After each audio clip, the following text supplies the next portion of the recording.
Hi, this is Dave with DRH Acrylic Creations. Today's pillow paint is Glitten Essentials and Eggshell, and our pouring medium is Vasper Ultra and Varathane Polyurethane Triple Thick.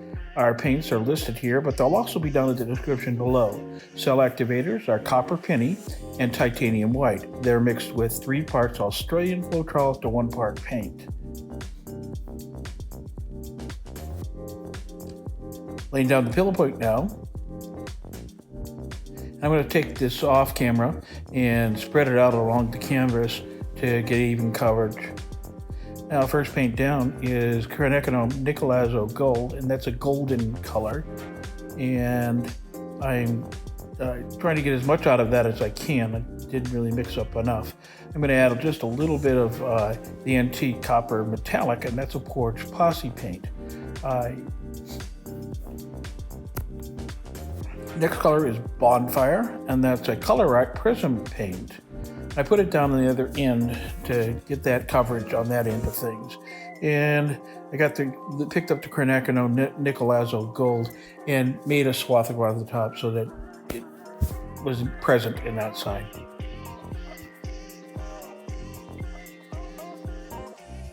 And again, all of my paints will be listed down below. Okay, next is Chestnut Brown Metallic, and that's a Pourage Posse paint. Wonderful paints, and you can get that if you're interested. It's also down in my description below where you can pick that up at. Next is Apple Cider, and this is a ColorArte Prizm paint. Highly reflective paint. Very, very shiny. Very impressed with it. Okay. Our next paint up is TLP Ore. This is this little piggy, and it's available at fluidart.co, and that description, or that link is down in the description.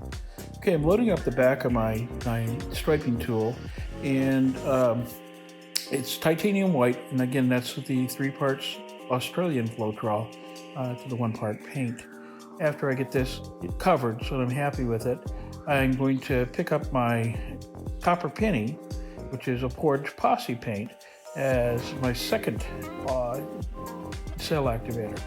I'm putting down Ball Gown now, that's a TLP color, and a pearlescent white, which is Pearlex. Swiping time. You'll see almost immediately the cells start to pop, but the far end I wasn't happy with how many cells were there, so I decided to load up the swiping tool again and do a secondary swipe the other direction.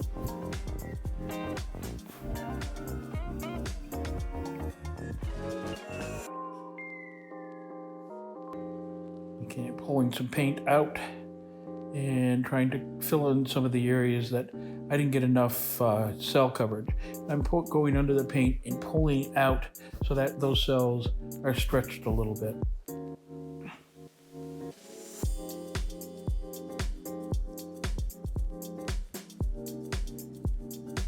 Okay, I'm gonna take care of some of the spillage I got there. It drips on that side of thing, and just,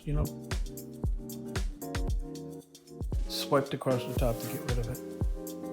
Stretching down, folks, and I'm trying to get as much coverage and open up as much of the paint as I can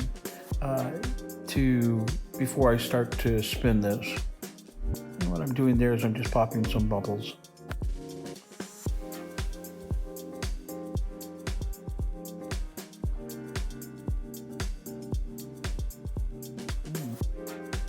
Trying to draw a little bit of interest there. I'll do that throughout this. I'm trying a technique there that I've seen used effectively, and I'm trying to learn it, and I got some good results off of it. I'll continue to work with it.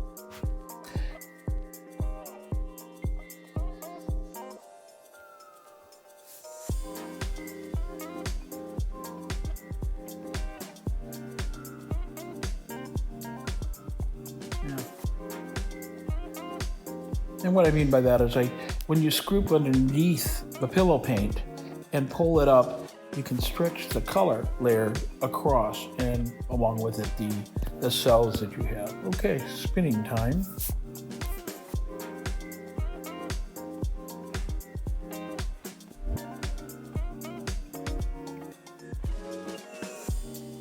I let it spend quite a bit of time here.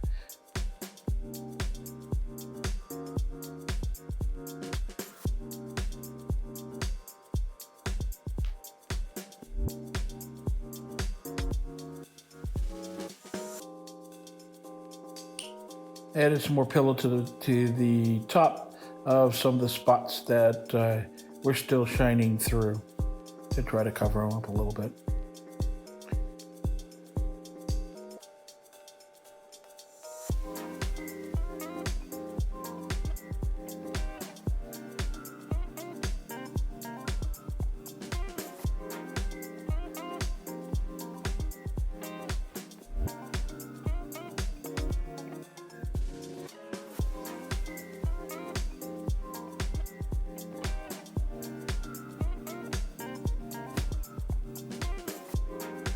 I took the Shelee art course about a year ago now, and I got so much out of it, I can't tell you. I decided I needed some more paint, more color there at the bottom, so I'm preparing to do another swipe. But the course showed me, it opened my eyes to a whole different way of looking at pouring. I absolutely loved every time I saw somebody with these cells you get with this style that I was intrigued. And so I took the course, and I'm not sorry that I did. If this interests you in any way, you can look down in the description, and I have a link with a 15% coupon if you're interested in taking the course. It's a wonderful course, and the community that with the Facebook page that you get access to is, it's wonderful. It's people that have been doing this some time, and they're willing and eager to share what they've learned. So it's a great resource. Okay, doing that second swipe.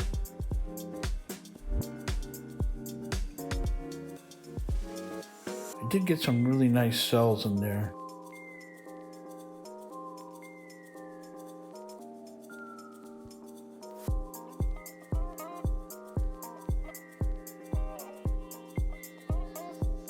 I can't maintain my negative space there, which I was happy about, but it's a little linear for me, and so I'm going to do some modifications to draw some interest in and create some swirls and some interest points.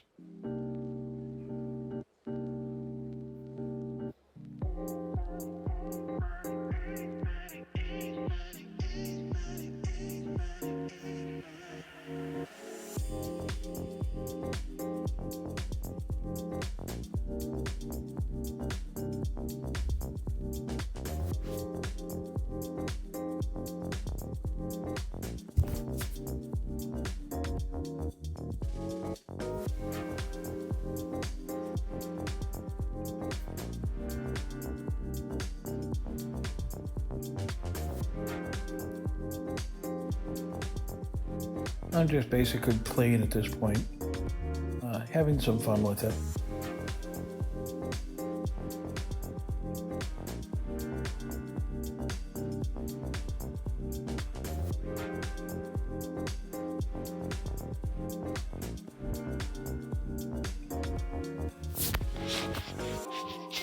A little bit more of a spin. Get as much of the paint off as I can. My concern was that I would have too much paint and it would dry poorly. When you have too much paint on the canvas, you risk the chance of it cracking or crazing.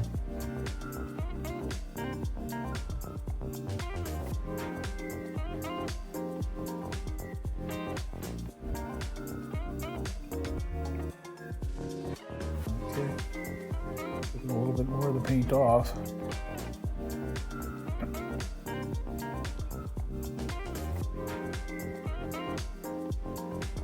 Another spin,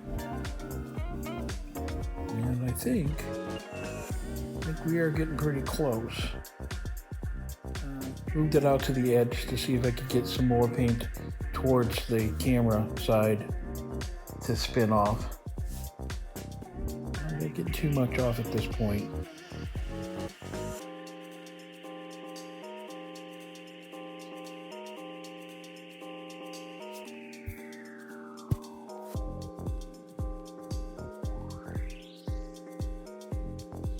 And I think with that, we're about ready for the flyover.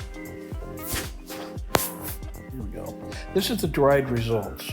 And I really am very happy with how it dried. I hope that you've enjoyed it today. If you could, give it a like.